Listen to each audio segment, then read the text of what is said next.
9 বছরের বালক দাঁড়ায় বলে, বাদশা যদি অনুমতি দেন আমি আপনার প্রশ্নের জবাব দিব। বাদশা হারুন রশিদ খুশি হয়ে কয়, দেও কই লইব না, সিস্টেম অনুযায়ী সামনে নিয়ে আসেন। বাদশা হারুন রশিদ তিনি একদিন রাস্তার রাজপ্রাসাদে অনেক বড় বড় আলেমরে দাওয়াত দিলেন।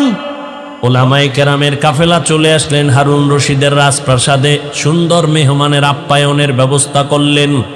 ওলামায়ে কেরাম আপ্যায়িত হলেন, সব খাইয়া লইয়া রাজপ্রাসাদে বসছেন। তো আলেমগো জিগায়, এই হুজুরেরা কেমন খাইলেন? আলহামদুলিল্লাহ।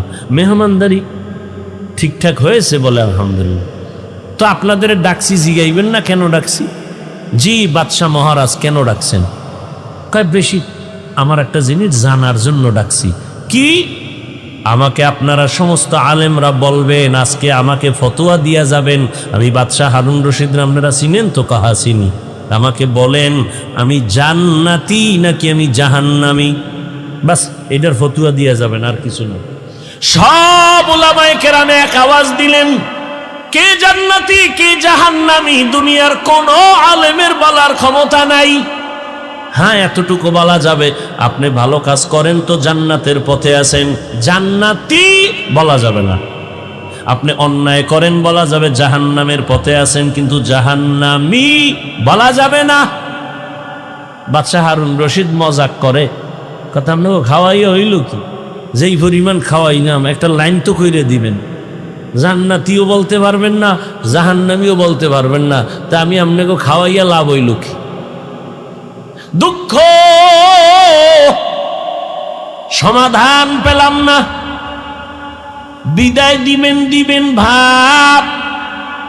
ঠিক এমন সময় উলামায়ে কেরামের মজলিসে একেবারে পেছন থেকে 9 বছরের একটা বালক দাঁড়ায় গেল।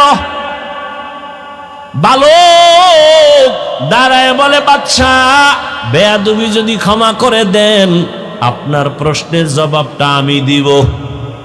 9 বছরের বালক দাঁড়ায় বলে, বাদশাহ যদি অনুমতি দেন আমি আপনার প্রশ্নের জবাব দিব। বাদশাহ হারুন রশিদ খুশি হয়ে কয়, দেও কই লইব না, সিস্টেম অনুযায়ী সামনে নিয়ে আসেন। উজিরে আজম তাড়াতাড়ি বাচ্চাটাকে সামনে আনো। 9 বছরের বালক দাঁড়ায় কয়, বাদশাহ প্রশ্নটা আবার করেন।